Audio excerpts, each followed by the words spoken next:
Alright, hello everyone, welcome back to Professor Layton, the Curious Village. We're trying to find Baron Reinhold's friend here. Last time we talked to, what's her name, told us to talk to Zappone. We talked to Zappone. He's useless. So now, like, we don't have any leads and we're supposed to just talk to random people.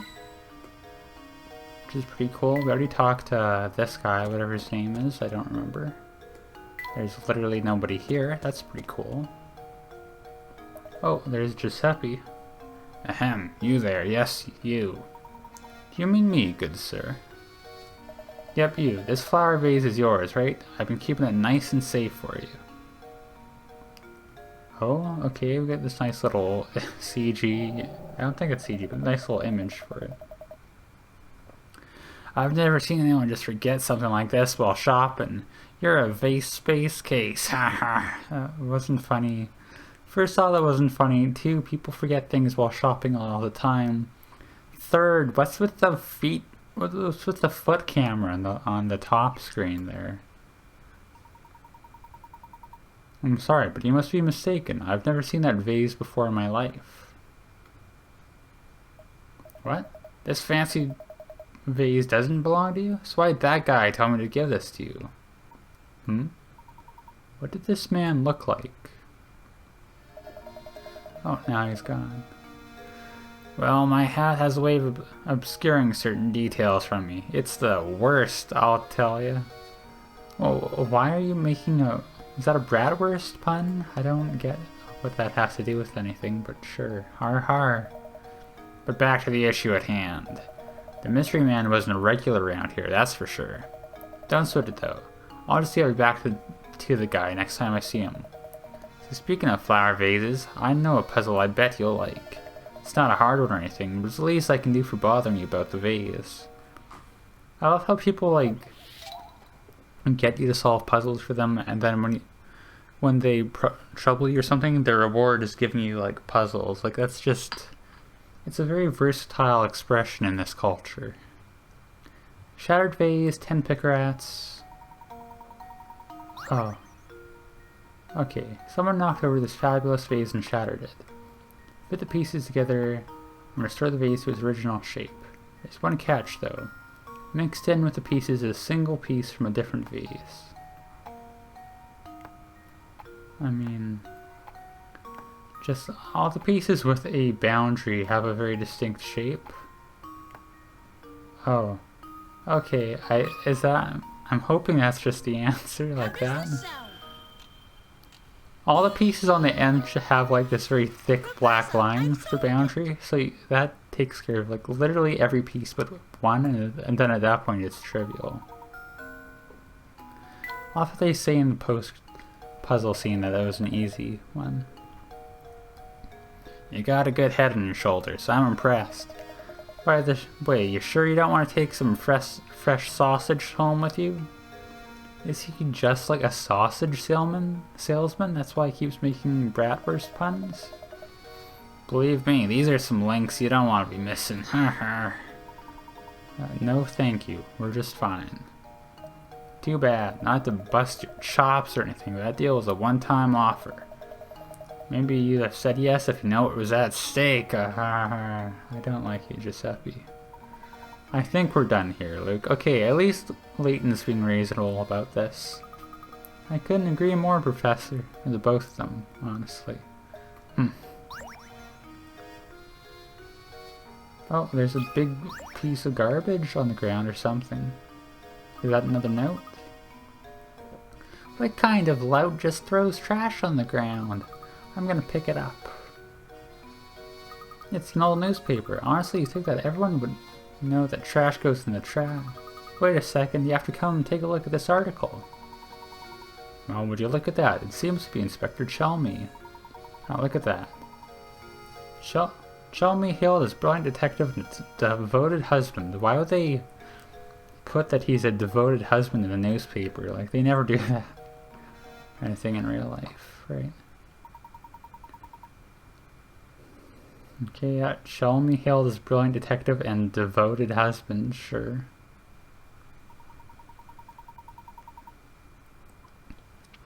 She only celebrates each successful case with his favorite treat, his wife's sweet potato fritters. There's him and his wife. It's a kind of an awkward photo, but sure. Wow, who saw that one coming? Wow, who saw that one coming? He's so gruff, but I never imagined he had a soft side like that. But didn't he not want the sweets earlier? Ooh, that's kind of scary. Foreshadowing, all that. Just look at that old grump grinning over his plate of sweet potato fritters. Oh, okay, and they spelled out for you too. I was spelling it out in case, but yeah, alright, fair enough. I knew he was fussing over nothing when he said he hated sweets back at Reinhold Manor. That's right, look, he did say that. How very curious. Oh, he's a mystery now. You're Archibald, right? I keep wanting to call Gerard, I think his name is Archibald. So, is it true what I'm hearing about the two of you? You're really running about town in search of the Reinhold fortune? That's correct, sir. Currently, we're in search of a close friend of Baron Reinhold's. We believe he's entrusted this friend with an important note.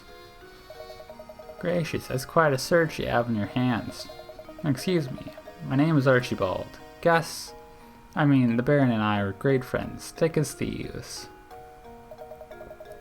We used to have the most amazing conversations late into the night. He's turning into Dr. Phil. Whenever I voice him with a mustache and glasses, they always turn into Dr. Phil for me. But I'm just going to embrace it. Do you think that perhaps I am the one you're searching for? Yes, I think so. Let's look at that after all this searching, we should bump into you in a place like this. I have one question. Do you recall ever receiving a small note or written message from the Baron? No, I don't remember ever receiving anything of the sort from Gus. But he did give me a fine desk that once belonged to him. It's at home. Maybe it holds some sort of clue. The Baron's desk, you say? Excellent. Would you like to come over to my house and take a look at it? You are most gracious. If you'd be kind enough to allow us to look at it, we would be very grateful. I'm sure Gus wouldn't mind two fine puzzle lovers such as yourselves looking over his desk. Actually, let me impart a few pearls of wisdom on you while I've got your attention. Focusing on your case is all well and good, but if you don't solve some puzzles, you'll be sorry later. So make an effort to find puzzles around town and just solve the ones you can. Take it from this old-timer. It's good to stop and smell the puzzles sometimes. I didn't know they had a smell. That's kind of concerning. Alright, I'll get off my high horse now. Let's head on over to my house. Follow me. Is this just going to be a CGI thing? Maybe. That's maybe not the actual right term. It's not computer generated. It's like in-game graphics. There's some fancy name for it that's like works even if it's not computer generated, but I don't remember what it is. This is Gus's old desk. Take all the time you need to examine it. Splendid. Luke, let's get right to it. Is it going to show up as a puzzle? No, we're just in his house. We actually are in his house. That's pretty cool. Can we snoop around? We can just steal coins out of his vase. That's pretty cool. And his painting. And let's look at everything but the desk. Look, Professor, there's a hidden puzzle here. 108, not knots, 50, that's kind of scary. In front of you are 4 tangled lengths of rope. Mark the ones you think will form a knot when you grab them by their ends and pull them taut. I don't... there is a way to like formally figure this out. I don't know it off the top of my head. But I mean, I think they probably designed this for you to be solved just by looking. And if I just look at them, like, imagine how they will go. I think it's like if you can untangle them without, like, crossing the rope over the ends.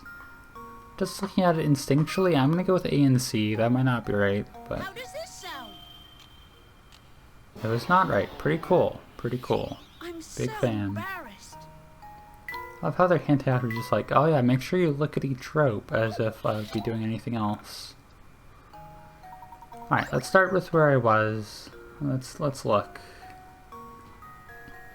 Alright, so after thinking about it, it's subjectively not B or D. So at least one of A and C has to be not actually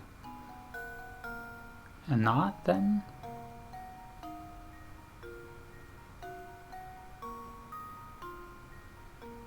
But I don't know which one it's going to be. Oh, maybe it's A. Alright, this is another one I just gotta like think about it for a minute. Give me a minute here. Okay, this is kind of random. I think it's just A. It's probably just A or just C. Okay, maybe it's just C.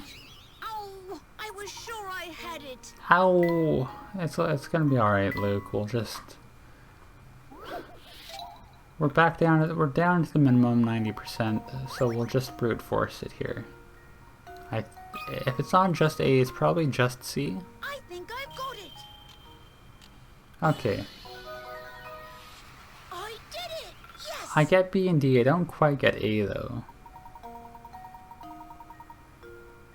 Okay, that's not really any help, but sure. You know, that puzzle is no pushover.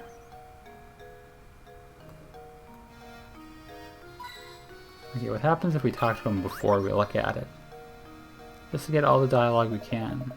Can't really be finished so soon, can you? I guess not. We'll probably get a puzzle or something big here, but that's fine. Oh, or not. Let's actually, you know what? Let's save... no, let's not save in this position. You sure you're done searching? I can't help but notice that you skipped over some of the drawers. Oh yes, indeed we have. Let's give those drawers a thorough once over. We might have missed something important. I didn't want to leave. I just wanted to like not be looking directly at the desk when I saved, but sure. You're absolutely right. Maybe there's something hidden in one of those drawers. Well, I guess we did leave that screen one way or another. Let's do a cleanup here and we'll save. While talking with Giuseppe in the market, I stumbled across a newspaper article outlining the inspector's latest caller. You mean Luke stumbled over a newspaper. As I turned to leave the market, I bumped into a man named Archibald, who claims to be a friend of the Baron's. It turns out the Baron bequeathed the desk to Archibald. I simply can't wait to take a look at it up close. I phrased that last sentence kind of weirdly. Put the emphasis in the wrong spot, but that's alright. We're almost done with knowing what all the mysteries are. Inspector Chelmy. Though Chelmy claims to dislike all sweets, a scrap of newspaper Luke found claims that his favorite food in the world is sweet potato fritters. That being the case, why did Chelmy fly into such a rage when Matthew brought him sweets at the manor? And we will, I guess we'll have to find that out later on, because right now we're going to save right here. And we'll call it an episode. As always, thank you for watching.